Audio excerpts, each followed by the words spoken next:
Welcome to AKM kitchen అండి. ఈరోజు మీకు నేను రొయ్యల పచ్చడి చూపిపోతానండి. రొయ్యల పచ్చడి కావాల్సిన పదార్థాలు ఏంటని చూపిస్తానండి. నేను ఒక పావు కేజీ రొయ్య క్లీన్ చేసి కట్ చేసి పెట్టుకున్నానండి ఇక్కడ.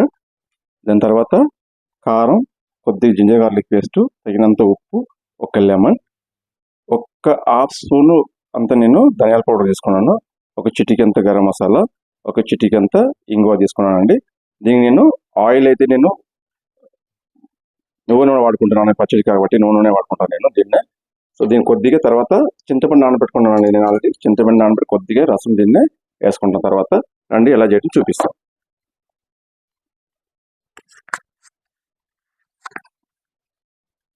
కడాయి పెట్టినండి, కడాయి వేడవుతుంది. నేను ఆయిల్ వేసుకుంటున్నాను. కొంచెం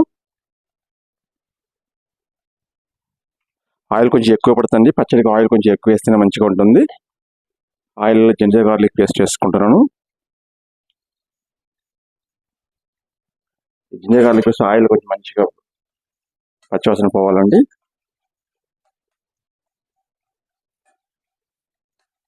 దీన్ని కరివేపాకు యాడ్ చేసుకుంటాను.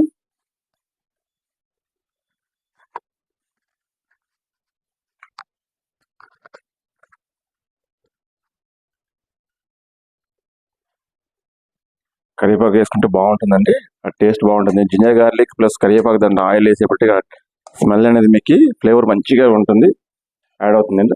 ఇప్పుడు ఇది సిమ్లో పెట్టిన నేను కొంచెం పచ్చివాసన పోయి వేగిని అని చెప్పి మిగతా ప్రాసెస్ చేసుకున్నాను, చూపిస్తాను రండి. బౌల్ తీసుకున్నాను ఒకటి. బౌల్ అనేది యాడ్ చేసుకుంటున్నాను. ఇప్పుడు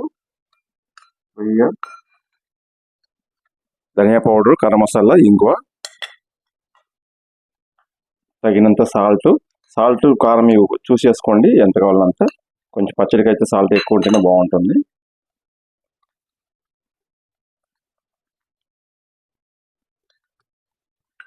దీన్ని మంచి కలుపుకోవాలండి. దీన్ని మంచి కలబెట్టుకోండి. దీన్ని మంచిగా మిక్స్ చేసి పెట్టుకోండి. ఇట్లా మిక్స్ చేసి పక్కకు పెట్టుకోండి.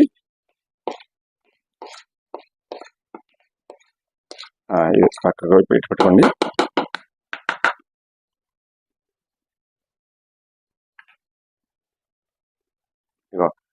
ఇది ఇప్పుడు పచ్చివాసన పోయిందండి. ఇప్పుడు దీన్ని యాడ్ చేసుకుంటాను. నేను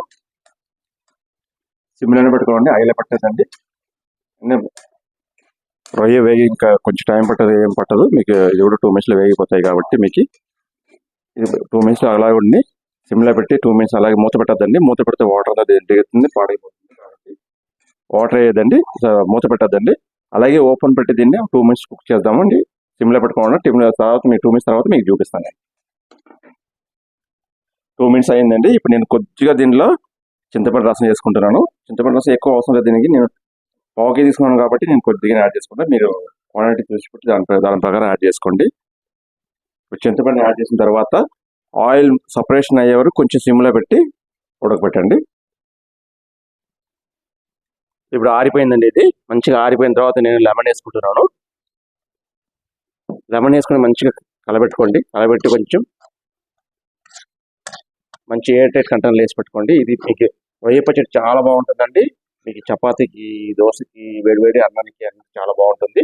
మీరు ఇలాగ ట్రై చేయండి. ట్రై చేసిన టేస్ట్ ఎలా ఉందని నాకు కమెంట్ చేయండి.